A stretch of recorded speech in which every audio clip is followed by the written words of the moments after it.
Welcome, Arapahoe Philharmonic fans. I'm Devin Patrick Hughes here with you for Music Connects.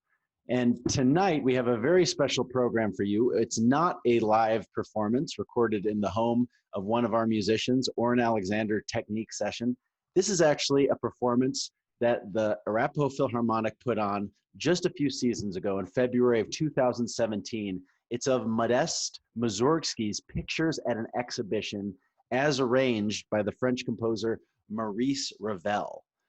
The Mussorgsky Pictures at an Exhibition is one of the greatest orchestral masterpieces ever written. It was composed in 1874, right at the end of the Russian composer Modest Mussorgsky's life. Mussorgsky lived a very short life. In this time, he was part of the mighty handful, five great composers from Russia who were mostly amateur musicians who made a living doing other things, but they dabbled in composition. It was the mighty five are Balakirev, Borodin, Kui, Rimsky-Korsakov, and of course, Modest Mussorgsky. This piece, just getting into it a little bit, Mussorgsky, 1874, his very good friend, the architect, Victor Hartmann, passed away from a brain aneurysm unexpectedly at the age of 39. They were incredibly close. Victor Hartmann was an artist, an architect, not terribly genius, not probably history would have forgotten him. But Mussorgsky happened to be so connected in this relationship and have so much love and endearment for his friend Victor Hartmann that this exhibition, quite literally the title of the work that you're about to hear, which actually Mussorgsky created as a piano work, not an orchestral work, was created at an exhibition, at an actual exhibition of paintings of this artist, Victor Hartmann. And it's quite literally, taken as the composer Modest Mussorgsky wanders with his hands behind his back through the exhibition, and you hear it starts off with a promenade, it's called. So essentially, Mussorgsky walking through the exhibition, and sometimes we hear this opening and we think, oh, he was kind of a portly man, a slow walker, but actually, in the tempo indication, Mussorgsky says exactly how he describes in an Italian tempo terminology, exactly how quickly he's walking. He says, allegro giusto nel modo russico, senza allegrezza, ma poco sostenuto. So that quite literally means allegro, fast, spiritedly, in the mode of Russian, so in almost a folk music mode of Russian, without joyfulness, but a little sustained. So if anybody could ever describe their walk, this is how Mussorgsky describes it in the score. And of course, he walks into the exhibition and he sees the first picture. Another cool thing about this piece is it shows Mussorgsky's just worldliness. He composes the title and he wants to get the titles exactly right in 6 different languages. And the first picture is titled Nomus, so the gnome in Latin. And this is essentially a nutcracker. We don't have a picture of this. You can see behind me the pictures that actually survived and that we have of Victor Hartmann's. But the gnome is described as a nutcracker. So something you insert nuts into to get the nut out. And it's a fantastic lame figure on crooked legs with droll movements and savage shrieks. So you can really hear this. And so we don't even need the picture, but just listening to the music, we can hear exactly what Mussorgsky would have seen at this exhibition. Mussorgsky also described it as a village idiot in love with a local beauty. And many of you may know it from the classic, The Big Lebowski. This is the scene when Walter and Donnie are watching their landlord do this interpretive dance in the unitard. So here it is, the first promenade, which of course features our incredible principal trumpet, Anthony Zader, starting out the very famous trumpet excerpt to start the entire piece, and we go into the gnome.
After the gnome, of course, Mussorgsky returns to the promenade where he continues his path. And the next promenade is featuring our incredible principal horn, Teresa Harvey, leading the charge with this melody. And after the promenade, we end up in the next painting, which is Il Vecchio Castello, the Old Castle. It's an Italian title, even though, of course, this is Russian folk music through and through. This features a medieval castle and a troubadour singing in front. So a troubadour would be an entertainer, anybody who could play or could sing who could woo or seduce somebody in the castle, or just provide entertainment for the king. And of course, for this troubadour, the orchestrator of this music, Maurice Ravel, chose quite perfectly to write it for the alto saxophone. Our saxophonist here is Remus Vititis, and he will be playing the role of the troubadour, of course, and it's introduced by a lone bassoon soloist in our principal, Daniel Nestor. And I should add, before we get back into the promenade and the Vecchio Castello, the old castle, that if you have any comments or questions, we're on Facebook Live and YouTube Live, and I'll be here to answer them. So please enjoy as we continue with Mussorgsky's Pictures at an Exhibition.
And after the next promenade, through the next hall, Mussorgsky finds himself in the Tuileries, the old French gardens, where Victor Hardman loved to spend time, and Mussorgsky, who loved children and like many composers never grew up himself, spoke to children as they were adults. So he enjoyed conversations with children and watching as they played and they argued with one another.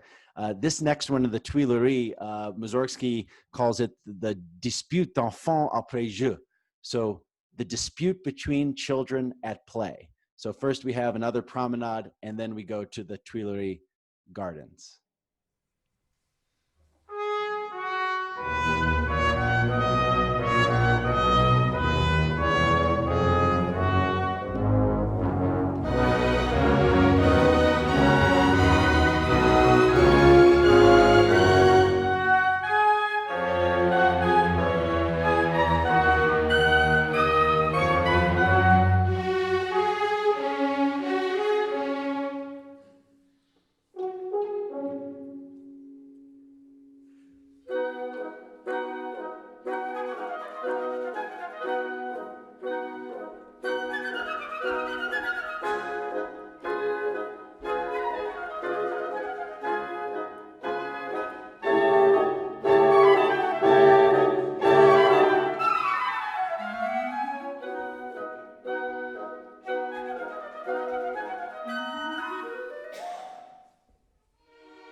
At this point in time, Mussorgsky eliminates his promenades, at least for a while, and we move from set piece to set piece. And keep in mind, so far, we do not have any of the artwork from the music that you're hearing up to this point. The next set piece actually comes from a Polish word, bidła, for cattle. And this is a cart with huge wheels pulled by oxen. And interestingly enough, in the piano piece, it starts forte, it starts loud. Mussorgsky wanted to knock people over with the approach of the cattle. And with Ravel's orchestration, when he put this to orchestra, he made a genius change. He started it pianissimo. He started it very softly because he wanted the effect of the cattle approaching from a distance and getting closer and closer. And I think you'll agree, it makes a tremendous effect. And of course, the cattle, the oxen carriage is portrayed by our amazing tubist, Alan Harvey.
Mussorgsky's friend Victor Hartmann was also a costume designer, and in 1871 he designed costumes for a ballet, and this music was depicted as the ballet des poussins dans le coq, so the ballet of the unhatched chicks. And actually we do have a painting that has come down for us for this one.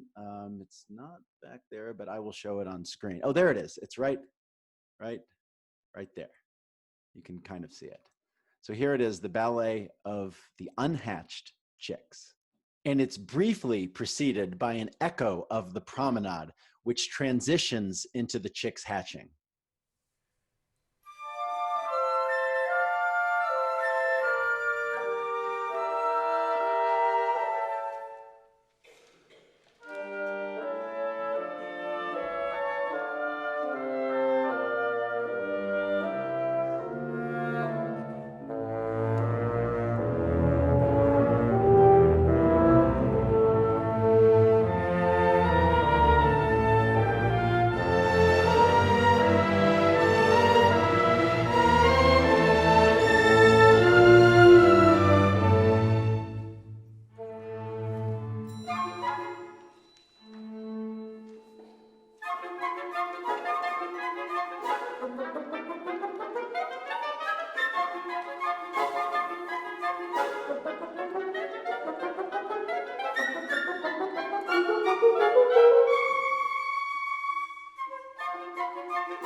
In 1870s Russia, anti-Semitism was unfortunately in full force.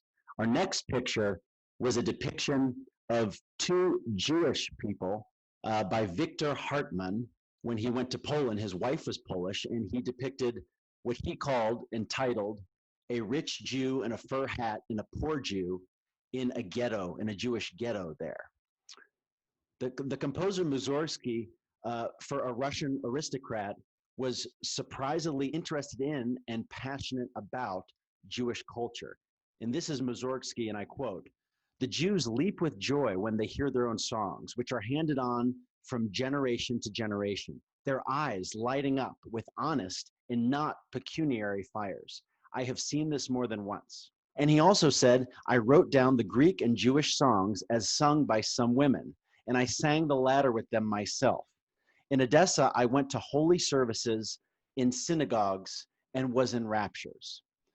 So Mussorgsky, instead of taking the title of the portraits from Hartmann, humanizes these two characters. And he calls the next piece Samuel Goldenberg and Shmuel. Here it is.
Our next portrait comes from the marketplace in Limoges, Le Marché. So this is depicted by Mussorgsky, and he says it's old women quarreling at the fair in Limoges. It's the crowd shrieking, disputing, and chatting. And you can hear the excitement at the news, and you can see a newsboy bringing today's news, which was the most exciting thing that people would hear for the day. Great news, Monsieur de Poussingot has just retrieved his cow fugitive. Madame de Remboursac has acquired a very fine set of porcelain dentures. Monsieur de Pantaleon is still troubled by his obtrusive nose, which remains red as a pony. Then the marketplace in Limoges turns dark. Victor Hartmann visited the catacombs in Paris, and you can see this picture right here. Victor Hartmann is the one standing in the middle, and to the right a little bit, you see the skulls, which begin to glow, which Mussorgsky brings to life brilliantly. And that goes in to cum mortuis in lingua mortua, with the dead in a dead language. So here it is, the marketplace at Limoges, the Roman catacombs, and with the dead in a dead language, played straight through.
Thank you so much, everyone, for joining us today. We have two more movements, but first I just wanted to remind you all, we are in the end of our spring fundraising drive. So if you liked what you heard tonight, or if you've been joining us, or you've been watching us and enjoying the music we're putting out there, we can't do it without your support. Please donate to us today. There's a way you can text below, or you can go to our website. All of your contributions allow us to keep this programming alive and will allow us to come back when we can all connect together again in a safe manner and put on some more performances just like the one you're enjoying tonight. The last two movements are Baba Yaga's hut and, of course, the Great Gate of Kiev. And they're connected. It's one of the most exhilarating connections. I think of the Beethoven Symphony No. 5, third movement to fourth movement, which is attacca, which just means go to the next movement without pause, connect the movements. I think of Sibelius's second symphony in D major, where the third and fourth movement, of course, Sibelius got that idea from Beethoven, are connected attacca. And in this particular movement, the first movement, La Cabane sur des pattes de poule, is the hut on chicken's legs. And we do have Victor Hartmann's painting on this one. And it's actually Baba Yaga's hut. Baba Yaga is the Russian version of the Hansel and Gretel witch, or the wolf in the forest. She eats children. Her hut happens to be on chicken's legs, so she can maneuver and receive any child who has wandered off into the woods. So this piece, of course, is steeped in Russian folk literature and folk music. And I think Ravel creates an orchestral brilliance to these last two piano movements. And something also to keep in mind is Mussorgsky died in 1881. This was composed in 1874. 2 years before he died, Mussorgsky did some piano performances, and he never performed this piece, The Pictures, at an exhibition. He would have never heard it performed in his lifetime. He essentially died of alcoholism in 1881, and numerous composers would end up orchestrating this. And of course, nothing matches Ravel's brilliant orchestration in 1922. And I think Modest Mussorgsky, the composer, would have been thrilled and blown away, and probably knows how amazing and how much joy and depth and exploration of the human condition that his music has been able to give to countless generations that came after him. So here is the rest of Modest Mussorgsky's Pictures in an Exhibition. Thank you so much, everyone, for joining us, and we will see you next week.